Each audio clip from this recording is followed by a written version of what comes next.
not rushing your brand to be, big or look to be something that is not. Because even when we started, we feel like, oh, your photo shoot gotta be this, the product gotta be this gotta be this. And that really prohibits you from starting a lot of times. So really just understanding that like, you don't have to be perfect. You don't have to go outside of your way to impress yourself or to think you impress other people by over leveraging yourself within your company. Because that's really gonna be the fastest way to kill your company. All right, man. All right, y'all. So today I'm here with Marlon Watts. Man, I've been seeing you been going crazy. The first time I seen y'all, I think it was COVID time, and y'all was like taking over the whole game, man. I got a couple questions to ask you, bro. The first one, what is your biggest mistake you've made in this clothing brand business? We had a few mistakes. I'm gonna say the biggest one that like really, caused us to have to like, redo a lot of the stuff that we was doing was we took $150,000 and put it into like building a building instead of putting it into buying merchandise. And what happened there was, we was growing. We was 20, probably like 23 years old. I'm 28 now. And, being 23, having, $500,000 in your account, we thought that, we like, all right, let's buy a building. We're doing YouTube and stuff like that. And so we took, 160 some thousand to be exact.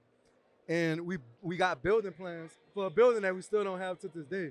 In reality, what we should have did with that money was we should have rented a building, leased a building. You don't have to grow that fast to prove to nobody nothing.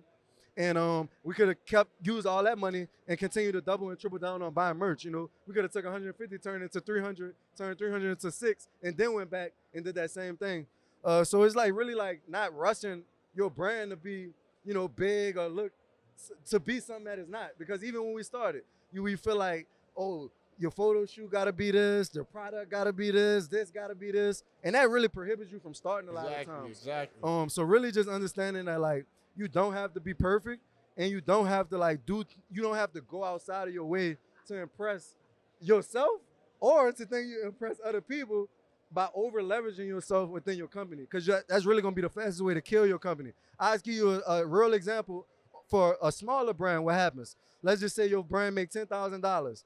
And instead what they do is they go invest that money into new products, into stuff that's not proven when the product that just made you $10,000, which you should be reinvesting into. So that's how that same scenario on a smaller level can still apply. Hey, man, that's smart.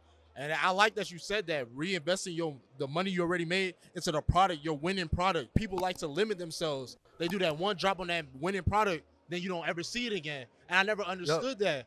I'm like, that's your winning product. You got to, like Nike. Do you know how many techs are in the world? You feel me? Yeah. That's crazy. I love that you said that. So I had another question. It's going crazy on the internet. Pakistan versus Chinese manufacturers. Which one are you choosing and why? I choose both. It's all gonna be about what you really want. What we found out is that like Pakistan, you may be able to get it in a little bit faster. They may be more willing to work with more startup brands. We're giving them a chance with credit, net terms, stuff like that. Gonna have lower MOQs. China is gonna be bigger MOQs, maybe a little bit more higher quality, but quality is still gonna be based off of like you. A lot of times, you go to Pakistan or China, you get the wrong thing because you told the wrong thing, you sent the wrong thing. And I'm gonna just skip it like a lot. What we do is like we get the products that we want, the materials that we want, and we send it over to them. We send them the stuff with the measurements so that way we try to reduce that sample process. And there's a lot of times where you depending on them to tell you like what cotton you should be using, what fabrics you should be using, what cut you should be using, when you really need to have that stuff laid out. And if you don't know that stuff, the hack is to literally go purchase what you want from small to 2X and just send it to them and tell them send you the samples back, and then you can make the adjustments from there. Brand owners that's ready to acquire their first 100 customers and make over $1,000 every single month, this is for you. We have created our Activate Your Vision University. We have been working on this for the last 4 months, and inside of this university, it has every system that we have created and are currently using to continuously scale our brand, WRLDINVSN, right now. Yes, you're gonna get the Facebook ads. Yes, you're gonna get the email and text message marketing play.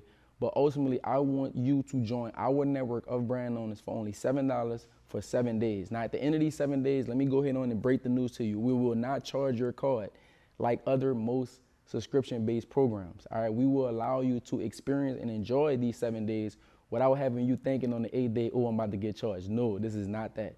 We want to see if you are a good fit for the network, and we also want to see if we are a good fit for you to help you scale and help you grow to, like I said, acquiring your first 100 customers and making over $1,000 every single month.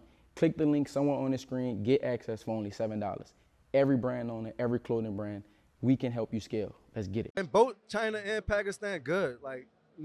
It's really, a lot of the times it's the brand owner that's not allowing the manufacturer to be good. And don't get me wrong, they got bad manufacturers out here, but at the end of the day, a lot of times it's bad communication or it's bad processing on the production end of the company. Yeah. That makes sense. That makes sense. Especially with startup brands too. They don't really know much. Because they don't know. They don't know much. Yeah. So that's a thing I like to talk about. Startup brands, they don't know much. So I made this website called the Brand Bible, US, that I help startup brands with, mock-ups, manufacturing, all of that down to the T.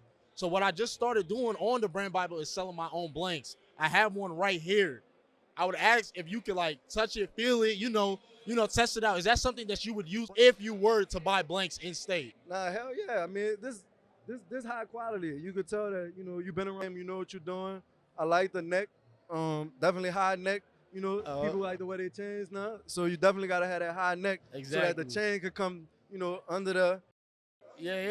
It's the heaviest. This thing heavy, big dog. This thing heavy. Nah, this nice. People should be supporting people like you. How much does this shirt cost? How much does the shirt cost to make? To wholesale. To wholesale, well, I do 12 to 13, depending on how much they make. They buy. And let's just say, do you work with them if they continue to get more? Yes, for sure. So this isn't really that bad. This is like a high quality designer shirt. So this could definitely go. Yeah, for sure. For me, I'm going 30. But for somebody like other brands out there, you can sell this good 80. Honestly, this could almost be $100 shirt, honestly. So this is great quality. But for us, we moving that product. We all about volume. We want more bodies with it. We're going to have everybody with this merch on. Y'all keep playing out here, only getting 10, 20 shirts. All right? We're going to have hundreds of thousands of shirts mass produced around here. You ain't going to never not be able to. That's what I say that, man. I tell that all the time, especially with tech. That's why I bring it back to the last point. You have a winning product. There's no reason why you shouldn't keep pumping the market with that winning product, bro. It's never gonna stop. You're gonna get more consumers that want that product, and you're gonna be able to market to them. That's why I always tell you, never limit yourself. Never limit yourself. Hey, last thing before we get out here, these same high quality stuff. I talk about this on the podcast. What do you know denim tears for?